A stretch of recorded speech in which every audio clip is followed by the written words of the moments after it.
Well, friends, this is not exactly when I wanted to do this show, but it's happening now. After StreamYard was down for most of the day, we think it's up now. Maybe, kind of. So if the quality of this video isn't up to its usual standard, either that it just doesn't look as good or sound as good, or perhaps you'll notice that we're rushing a little bit, it's because I've got like 22 minutes before I have to go do something family related. They managed to get the website fixed right at the moment when I was like, well, I guess I probably still need to do it. So anyway, today we're talking about players that might be overdrafted this coming season. We did a show 2 days ago about players that I thought might be underdrafted based on whatever litany of reasons. This one, we're going to try to do the flip-flop of that. Take care of it on the other side. First name on the list, whose face now pushed off the board because of advertising on the Yahoo Sports page, is Karl-Anthony Towns. And we were medium high on Towns coming into this season. High enough to where we could get him in a lot of spots, not high enough to where he actually finished the season. But the thing that I wanted to highlight is less so that he had a monster of a year, because obviously that's going to play a role. People see the sort of Towns back at center results and are rightfully excited by that. He was very good this year, 24.5 points per game, 13 rebounds. That was a career best for him, 12.8, 3 assists, a steal. That actually ties his career high in that number, 0.7 blocks, not a career high. That's a number that has sort of been steadily coming down and didn't come back up despite playing center. This is also the second most minutes per game he's played in a season. You got to go all the way back to the 2016-2017 Minnesota era.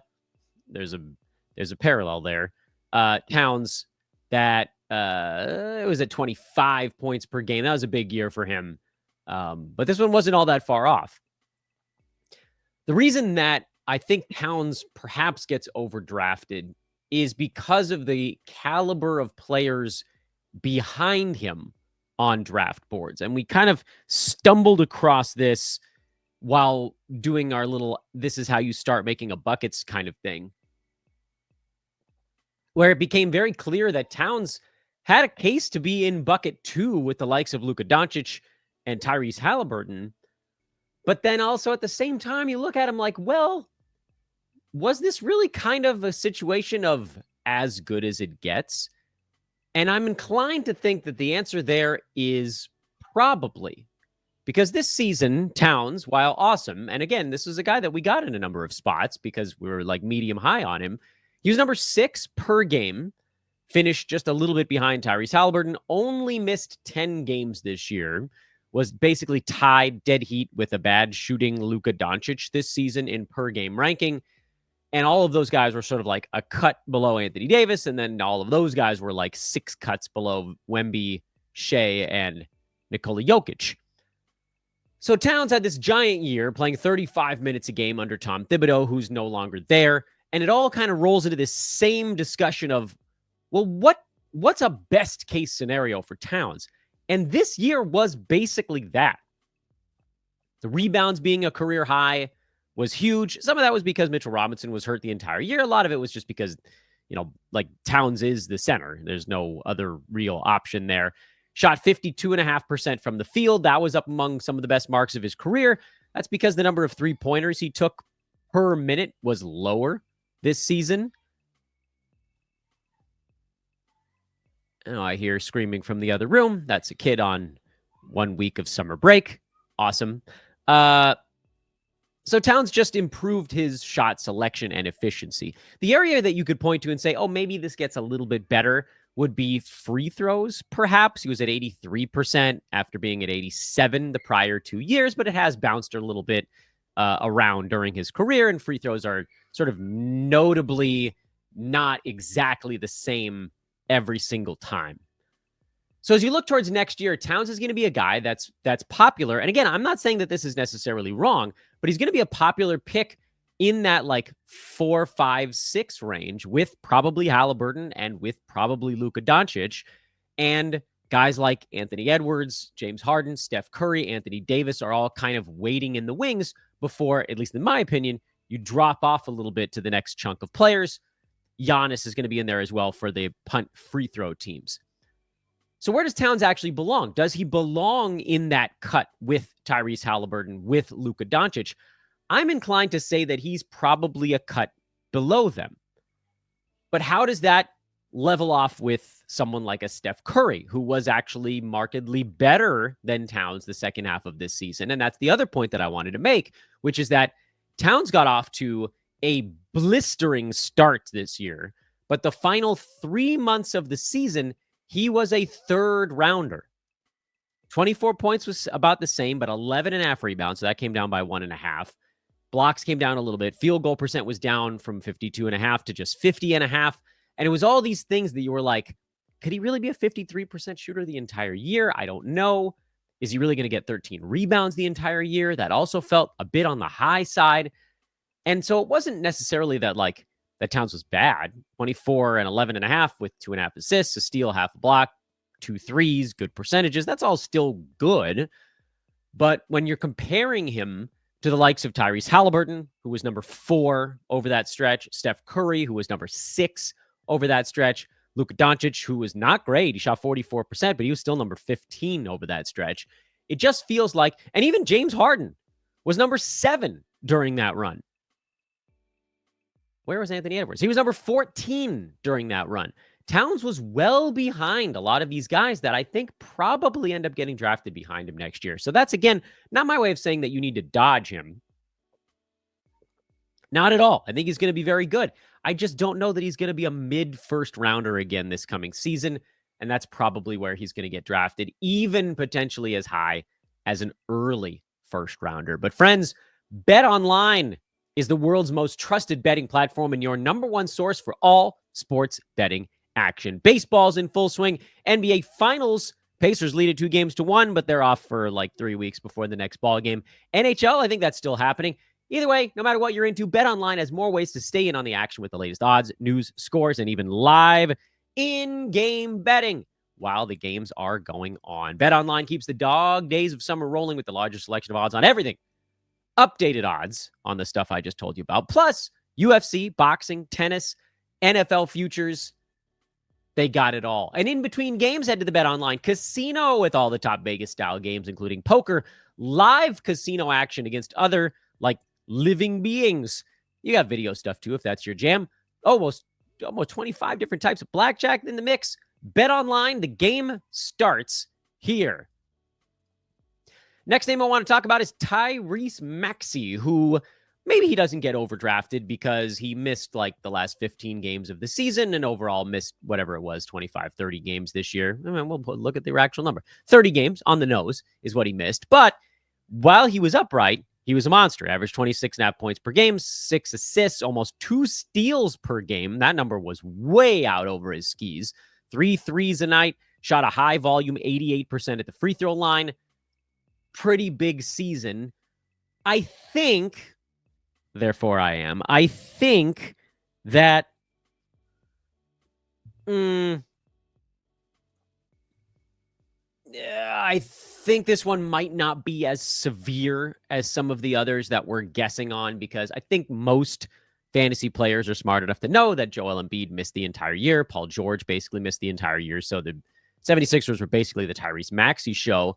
And that's not necessarily going to be the case in coming seasons. This is a guy who, again, got 21 shots per game, took about 20 per game the second half of the season when he missed a lot of the time. Some of that was because things had sort of imploded. Some of it was because Paul George was kind of in and out of the lineup during that stretch. But you're probably looking at a Maxey that'll be back under 20 shots per game. He's great. Don't get me wrong. He's a stellar basketball player. But everything with Maxey kind of revolves around how much the ball is in his hands. He doesn't have an extraordinarily robust, non-usage-based fantasy profile as kind of like a supercharged shooting guard kind of fantasy game. So the assists will come down, the scoring will come down, the threes will come down. The impact of the free throw positive will come down. Yes, the impact of the field goal negative does as well, but the free throw side is a bigger flip-flop there. The steals were at 1.3 down the stretch instead of 1.8. Like, he's not going to average 2 steals a game. So to me, Maxey's a guy that should probably be more of like a late second to mid third range dude.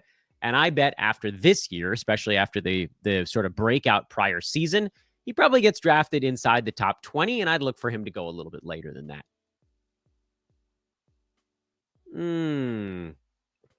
Next name on the list is Tyler Herro, who, again, this is another one where we're talking about a guy having a great season. He was number 37 the second half of the year. He was ever so slightly better than that during the first half of the year.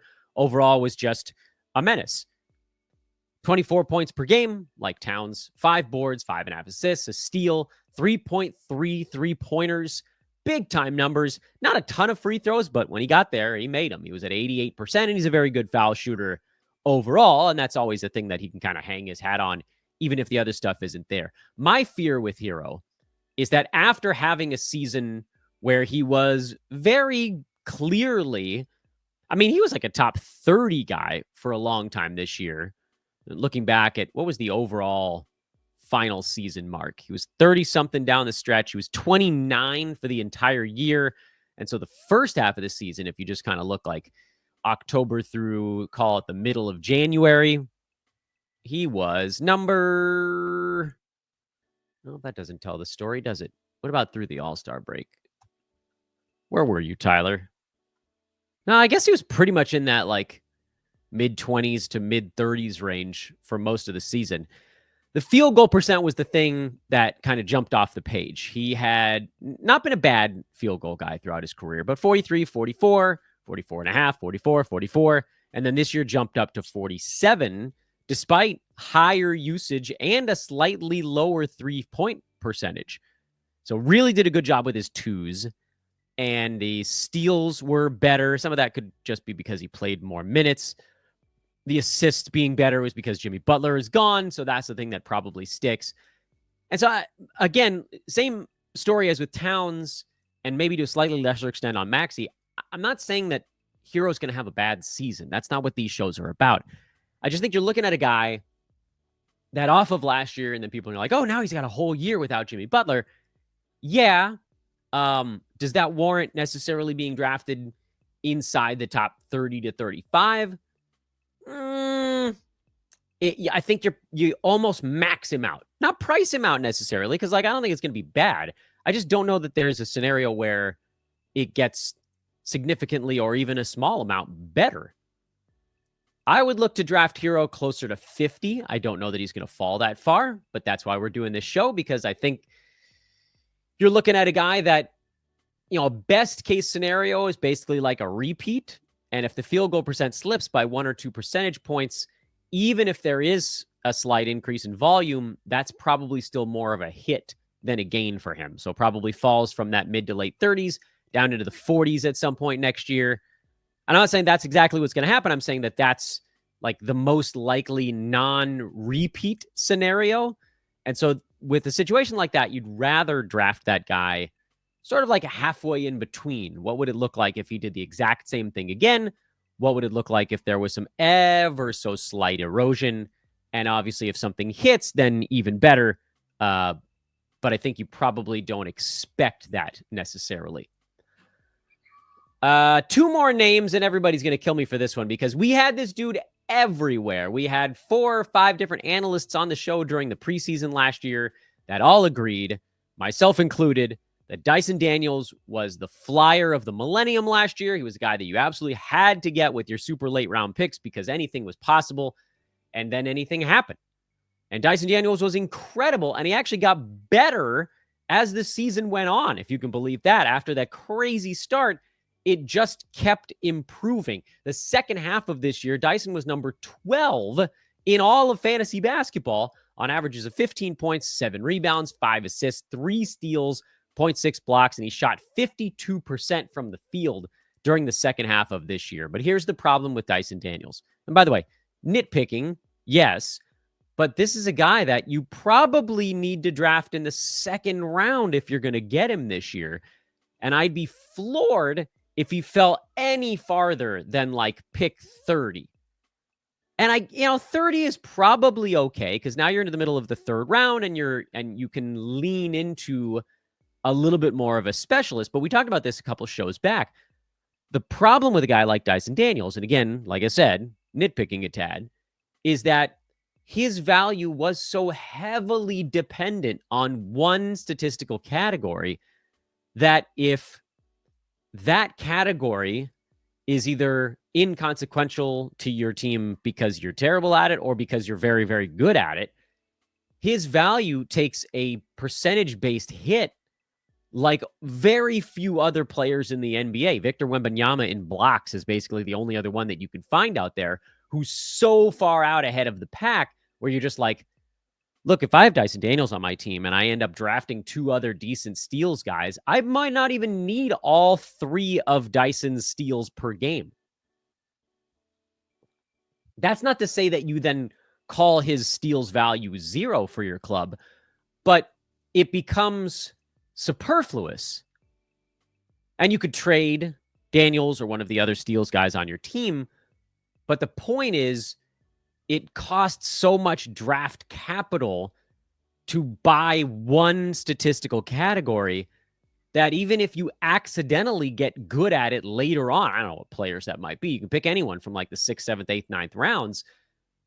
Dyson, now you look back at your 2nd, 3rd round pick and you're like, geez, why did I get this guy if I was able to shore this stuff up later? As much as I don't really care for points, maybe we can make it more about assists. Like, you got to get that stuff early because that stuff doesn't exist later on in drafts in a way that steals kind of did. And if you want to see why, you can sort and go to Basketball Monsters player rank page. We use it all the time. And just sort by the steals leaders this year. And you can see Dyson Daniels is number 1 at 3 per ball game. But you know who averaged the 2nd most steals per game this season? 15 games at 21 minutes a night. It was Matisse Thybulle. And I'm not saying you're going to plop him on your team at some point, but if you decided you wanted to win steals, you could stream 3 games in 4 nights out of Matisse Thybulle, and Dyson Daniels isn't all that much more valuable to your team if that's what you're hunting. It's an inane argument that I'm making. Obviously, Dyson Daniels is a much more valuable player than Matisse Thybulle, but like this list has Herb Jones in it, who wasn't inside the top 100, Chris Dunn, Kaysen Wallace, Alex Caruso, Tari Eason, who was a fun one. And yeah, he had a good year, but like Tari Eason, obviously you prefer Dyson Daniels, but maybe you only needed to get. What if you drafted Eason late? What if you drafted OG Anunoby like medium late? What if you had, I know he had a bad season. What if you had Freddie VanVleet with 1.5 steals per game? You can get these other dudes later on, and there will be a cluster of them this year as well, in a way that, you know, if you pass up, if you take a guy averaging 14 points per game in the 2nd round, you're pretty much punting points because everybody else in your league is probably taking a guy who's averaging anywhere from 18 to 28 in that round. And it's going to be really hard for you to catch up because you didn't even take your low-scoring center yet. So what this is really an argument for on today's show is not that you shouldn't draft Dyson Daniels. It's that he just doesn't really make sense as a guy to build your team around. But instead, this last season was the perfect year because you could get him late. He gave you massive value out of a late pick, like pretty well tunneled into one category. But that's the kind of thing that you're hunting for late in a draft. You're not going to get a guy who's going to average 26 points and a bunch of stuff across the board at pick 120. But you might get a guy who explodes onto the scene with 1 or 2 interesting categories or, you know, jumps into a new role or whatever. That's how that works. You don't want to then overspend again and chase, especially if you missed out on it last year, because then you end up overspending. And finally, and this one pains me, and I hope I'm wrong about this, but that's Amen Thompson is the last name we're going to talk about on today's show. Thompson was awesome this year, and he was another one that we called a really good flyer. You can go back and look at all the shows if you don't believe me. And the reason that a lot of the players, I was not high on Maxey this year, so no, I wasn't high on Tyler Herro, but 3 of the 5 names we're talking about on today's show were guys that I said were good picks last year, but you have to know how the pendulum of value is swinging. Last year was the time to get in on Dyson Daniels. Last year was the time to get in on Karl-Anthony Towns, who again is still, he'll be good again. I don't take the wrong thing away from this show. This past year was probably also the time to get in on Amen Thompson. There are a few scenarios where I end up being wrong about this particular guess, which is people see that Amen Thompson was number 55 or in that range overall this year, and he gets drafted as a 5th, 6th round type of pick. If that's where he ends up going, have at it. My fears around Amen Thompson is that he gets drafted based on what he did the second half of this year, when for like 2/3 of that, a bunch of Rockets were out. Jabari Smith Jr. missed a bunch of time. Freddie Van Vliet missed a bunch of time. Dylan Brooks missed a week or two in there. Şengün and Jalen Green were generally pretty healthy this year. But Tari Eason was in and out of the lineup. They had a lot of injury maintenance stuff going on with him. And so Amen Thompson, over the last 30 games this year, give or take, he played about 35 minutes a night, which was up a solid 10% for the full year number and like up a solid 15%, maybe more even a little bit, than what he was doing when he was the 6th man for the Rockets at the beginning of the year. Again, there are things that could change between now and then. If the Rockets go out and get a superstar and give up, 4 or 5 pieces in all their picks to do it, that actually helps Amen Thompson because they probably have to give up like 2 starters and 2 bench players and a whole bunch of picks. And so, whatever star comes in, I'm not worried about Amen Thompson getting enough usage. I just want to make sure that he's in there playing 33, 34, 35 minutes a night. Because if he gets that, he's a beast. But if the Rockets go into next year with basically the same lineup they ran to start this year, that was when Thompson was more like a top 90 guy as a 6th man who played a crap ton of basketball. I think he'll be better than that this year, no matter what his role is. But if someone out there is saying, I got to go get him in the 3rd round, they're drafting him based on him starting and playing 35 minutes a night, which he might do, and we'll know more by the end of free agency and whatever trades go down. But as of today, June the 12th, 2025, Amen Thompson is likely still the 6th man on that club. And even if he starts, there's just so many damn bodies. We can also kind of hope that the cream rises to the top. If you watched any Rockets basketball this year, especially their playoff run, he looked like the best player on the floor, or certainly the most impactful one. And so if he adds a shot of any kind, this dude has superstar written all over him. And so maybe you just make the gamble that, the superstar is coming and you're not like you expect a breakout and then another breakout. And it could happen. I just worry that he's going to be a guy who gets drafted around 30 or something this year. And it's still going to be a little bit too crowded for him to get there. But I hope I'm wrong. I hope he's someone that gets drafted in the 5th round, because at that point I'm like, yeah, do it. Why the hell not? It'll be fun. Even if he doesn't hit his mark for parts of the season, he'll hit it for some parts. And during those, you'll be just laughing and giggling and having a grand old time. And those are your 5 names. They're all guesses, mind you. I don't know what these guys' ADP is going to be, but it's Karl-Anthony Towns, Tyrese Maxey, Tyler Herro, Dyson Daniels, Amen Thompson, 3 of whom we were very high on this last year. But now I worry because those hit so hard that folks will be willing to break the bank to get them, when they should, in fact, look for guys that are safer at that same spot and look to go get your big values a little bit later on. Managed to squeeze this show in 24 minutes. I had about 22, so I'm running long today. Like, rate, and subscribe on the way out. I'm Dan Baspers. We'll be back with you to finish up the week with the show tomorrow, provided that Google Cloud services and StreamYard and all that are actually working. But for now, I bid you all adieu. We'll see you soon.